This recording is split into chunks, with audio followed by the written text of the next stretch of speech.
నేను స్టేట్మెంట్ ఇవ్వాలంటే కూడా మీరు ఇవ్వలేకుండా చేశారు కాబట్టి బాధలేదు.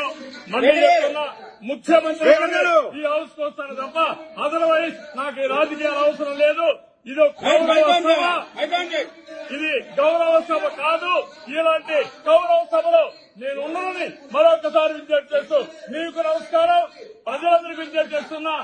నా అవమానం మీరందరూ నిండు మనసుతో ఆశీర్వదించమని కోరుతూ అందరికీ నమస్కారం.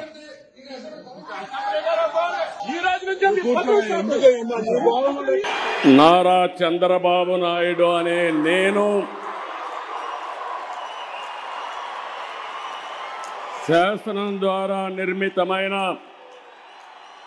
భారత రాజ్యాంగం పట్ల నిజమైన విశ్వాసం, విధేయత చూపుతానని, భారతదేశ సార్వభౌమాధికారాన్ని, సమగ్రతను కాపాడుతానని ఆంధ్రప్రదేశ్ రాష్ట్ర ముఖ్యమంత్రిగా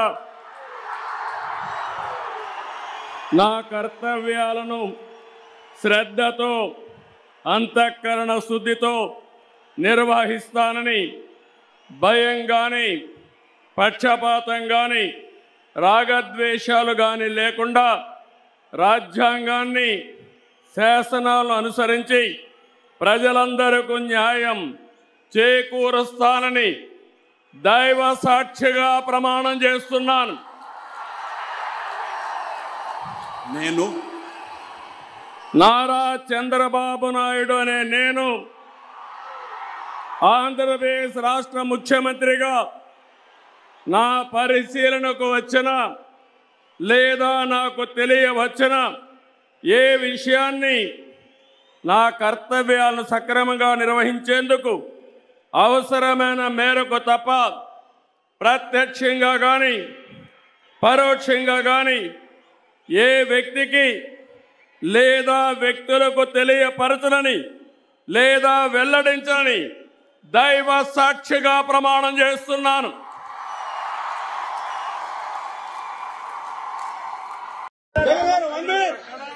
నేను స్టేట్మెంట్ ఇవ్వాలంటే కూడా మీరు ఇవ్వలేకుండా చేశారు కాబట్టి బాధలేదు. మళ్ళీ చెప్తున్నా, ముఖ్యమంత్రి ఈ హౌస్ కు వస్తాను తప్ప అదర్వైజ్ నాకు ఈ రాజకీయాలు అవసరం లేదు. ఇది గౌరవ సభ, ఇది గౌరవ సభ కాదు. ఇలాంటి గౌరవ సభలో నేను ఉన్నానని మరొకసారి విజ్ఞప్తి చేస్తూ మీకు నమస్కారం, ప్రజలందరికీ విజ్ఞప్తి చేస్తున్నా. నా అవమానం మీరందరూ నిండు మనసుతో ఆశీర్వదించమని కోరుతూ అందరికీ నమస్కారం.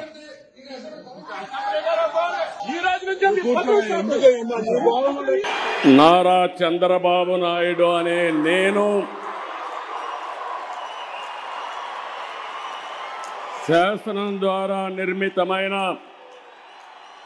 భారత రాజ్యాంగం పట్ల నిజమైన విశ్వాసం, విధేయత చూపుతానని, భారతదేశ సార్వభౌమాధికారాన్ని, సమగ్రతను కాపాడుతానని ఆంధ్రప్రదేశ్ రాష్ట్ర ముఖ్యమంత్రిగా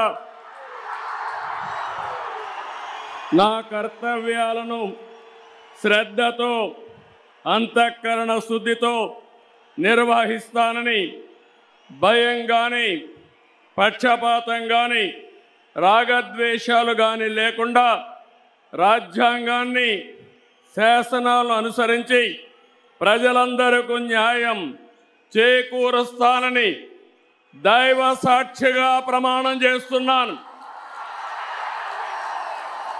నేను నారా చంద్రబాబు నాయుడు అనే నేను ఆంధ్రప్రదేశ్ రాష్ట్ర ముఖ్యమంత్రిగా నా పరిశీలనకు వచ్చిన లేదా నాకు తెలియవచ్చిన ఏ విషయాన్ని నా కర్తవ్యాలను సక్రమంగా నిర్వహించేందుకు